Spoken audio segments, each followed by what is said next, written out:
અથઃ શ્રી અધ્યાય 1।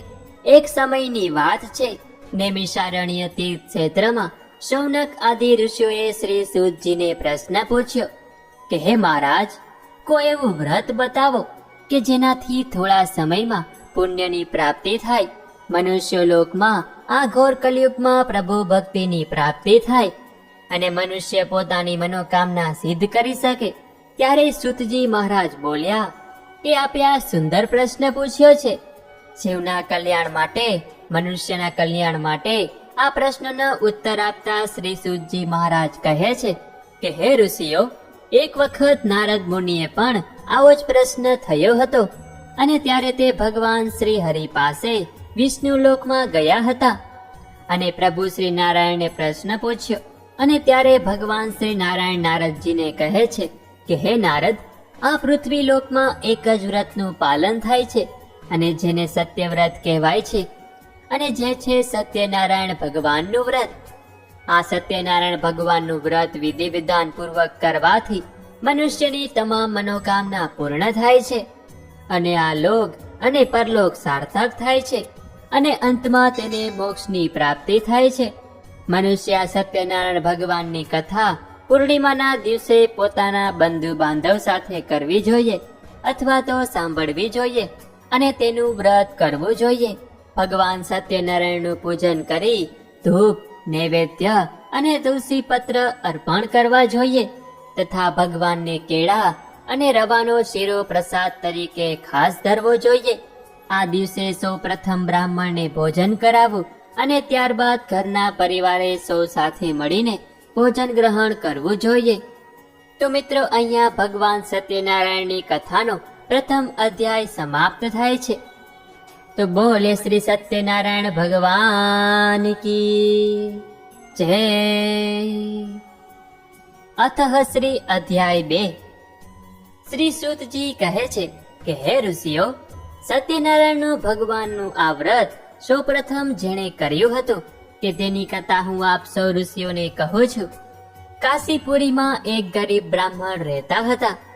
તેઓ પોતાની આજીવિકા ચલાવવા માટે દાન દક્ષિણા માટે આમ તેમ ભટકતા હતા। તેમને ક્યાંયથી દક્ષિણા મળતી નથી અને ત્યારે ભગવાન સત્યનારાયણ એક બ્રાહ્મણનું રૂપ ધારણ કરીને તેની સમક્ષ આવીને ઊભા રહ્યા। ત્યારે બ્રાહ્મણે આ સત્યનારાયણ સ્વરૂપ દેવ બ્રાહ્મણને કહે છે કે હે પ્રભુ, આપ મને કોઈ એવું વ્રત કહો કે જેનાથી મારે આમ તેમ ભટકવું ન પડે। ત્યારે આ બ્રાહ્મણ કે જે ભગવાનના સ્વરૂપમાં હતા તેઓ બ્રાહ્મણને કહે છે કે હે બ્રાહ્મણ, તમે સત્યનારાયણ ભગવાનનું વ્રત કરો તથા આ સત્યનારાયણ ભગવાનની કથા કરો કે જે મનોવાંછિત ફળની પ્રાપ્તિ કરાવનાર છે। આ સત્યનારાયણ ભગવાનનું વ્રત કરવાથી સર્વ દુઃખ દૂર થાય છે। અને આ સાંભળીને બ્રાહ્મણે મનોમન સંકલ્પ કર્યો કે હું પણ આ સત્યનારાયણ ભગવાનનું વ્રત અવશ્ય કરીશ, કથા કરીશ। અને બીજા દિવસે સવારે વહેલા ઉઠીને આ સંકલ્પ કરીને ભિક્ષા માંગવા નીકળે છે। ત્યારે આ બ્રાહ્મણને આ દિવસે ભિક્ષામાં ઘણું બધું ધન મળે છે। આમાં બ્રાહ્મણે સત્યનારાયણ ભગવાનનું વ્રત કર્યું, કથા કરી અને તેની નિર્ધનતા મટી ગઈ। અને આ સમયે એક કઠિયારો આ સત્યનારાયણ ભગવાનની વ્રત કથા જ્યાં થતી હતી ત્યાં આવીને બેઠો અને તે બ્રાહ્મણને પૂછવા લાગે છે કે તમે આ કયા દેવની પૂજા કરો છો? ત્યારે આ બ્રાહ્મણ કહે છે કે આ સત્યનારાયણ ભગવાનનું વ્રત છે। આ સત્યનારાયણ ભગવાનની વ્રત કથા કરવાથી મનોવાંછિત ફળની પ્રાપ્તિ થાય છે, નિર્ધનતા દૂર થાય છે। અને ત્યારે મનોમન કઠિયારાએ પણ આ સત્યનારાયણ ભગવાનનું વ્રત કરવાનો સંકલ્પ લીધો અને આમ કરવાથી આ કઠિયારો પણ ધન સંપત્તિ બની ગયો, સંતાન સુખ, પત્ની સુખ પ્રાપ્ત કરી શક્યો અને સંસારના તમામ સુખ ભોગવીને તે કઠિયારો વૈકુંઠમાં ગયો। તો મિત્રો, અહીં આ સત્યનારાયણ ભગવાનની કથાનો બીજો અધ્યાય સમાપ્ત થાય છે। તો બોલે શ્રી સત્યનારાયણ ભગવાન કી જય। અથઃ શ્રી અધ્યાય 3। પૂર્વ કાળમાં ઉલ્કા મુખના રાજા થઈ ગયા। તેઓ પોતે પોતાની પત્ની સાથે સત્યનારાયણ ભગવાનનું વ્રત કરતા હતા અને ત્યારે ત્યાંથી એક સાધુ વાણિયો પસાર થાય છે। અને ત્યારે તે વાણિયો રાજાને પૂછે છે કે હે મહારાજ, આપ આ કયા ભગવાનનું વ્રત કરી રહ્યા છો? તે કરવાથી શું થાય? ત્યારે મહારાજ કહે છે કે હે ભાઈ, હું સંતાન પ્રાપ્તિ માટે ભગવાન શ્રી સત્યનારાયણનું વ્રત કરું છું. અને આ સાંભળીને સાધુ મહારાજ બોલ્યો કે હે મહારાજ, મારે પણ સંતાન નથી, મને પણ આ વ્રતની વિધિ કહો. અને ત્યારે મહારાજે આ સત્યનારાયણ ભગવાનની વ્રત કથા તેમજ તેની વિધિ સાધુ વાણિયાને કહી સંભળાવી.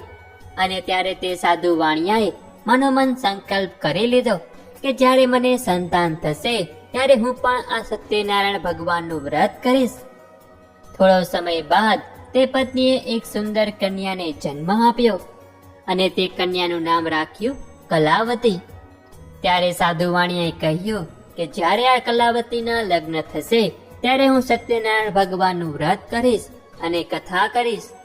આમ થોડા સમયમાં કલાવતી ઉંમરલાયક થતા એક સુંદર વર સાથે તેના લગ્ન કરી દીધા. પરંતુ દુર્ભાગ્યવશ આ વાણિયો ત્યારે પણ સત્યનારાયણ ભગવાનનું વ્રત કરવાનું ભૂલી જાય છે. સાધુ અને તેનો જમાઈ ચંદ્રકેતુ નામના રાજ્યમાં વેપાર અર્થે નીકળી જાય છે. એક વખત રાજ્યનું ધન ચોર ચોરીને જતો હતો અને સિપાહીઓને પોતાની પાછળ જોઈને તે ચોરે આ બધું ધન જ્યાં આ વાણિયો અને જ્યાં જમાઈ રહેતા હતા ત્યાં રાખી દીધું. અને ત્યારે ત્યાંના સિપાહીઓએ આ વાણિયા અને જમાઈને ચોર સમજીને રાજા સમક્ષ લઈ ગયા. રાજાની આજ્ઞાથી આ બંનેને કારાગૃહની સજા કરવામાં આવી અને આ બંનેનું બધું ધન પણ રાજાએ જપ્ત કરી લીધું. એક બાજુ આ સાધુ વાણિયાની પત્ની પણ ખૂબ જ દુઃખી થાય છે. ઘરમાં જે પણ કંઈ અનાજ ધન હતું તે બધું ચોરાઈ ગયું અને દીકરી પણ આમ તેમ ભટકવા લાગી. હવે ખાવાનું પણ મળતું નહોતું અને કલાવતી ગામમાં ભટકતી ભટકતી એક ઘરના આંગણે ગઈ. ત્યાં તેને જોયું કે સત્યનારાયણ ભગવાનની વ્રત કથા ચાલતી હતી એટલે તે ત્યાં બેસી ગઈ અને તેણે કથા સાંભળી. અને કથા પૂરી થતાં જ પ્રસાદ લઈ ઘરે આવી ગઈ. ત્યારે લીલાવતીએ પણ બંધુ બાંધવ સાથે આ સત્યનારાયણ ભગવાનનું વ્રત કર્યું અને આ સત્યનારાયણ ભગવાનની પૂજા વિધિ કરી. એટલે સત્યનારાયણ ભગવાન લીલાવતી અને કલાવતી ઉપર પ્રસન્ન થયા. બીજી બાજુ રાજાને સત્યનારાયણ ભગવાન સપનામાં આવ્યા અને રાજાને કહ્યું કે હે રાજન, તમે પેલા બંને સાધુ વાણિયાને છોડી દો, તે બંને નિર્દોષ છે. અને તત્કાળ જ રાજાએ તે બંનેને કારાગૃહમાંથી મુક્ત કર્યા અને તેઓનું ધન બમણું કરીને તેમને પાછું આપ્યું. અને ત્યાર પછી તે બંને પોતાના ઘર તરફ જવા નીકળે છે. તો મિત્રો, અહીં આ સત્યનારાયણ ભગવાનની કથાનો ત્રીજો અધ્યાય સમાપ્ત થાય છે.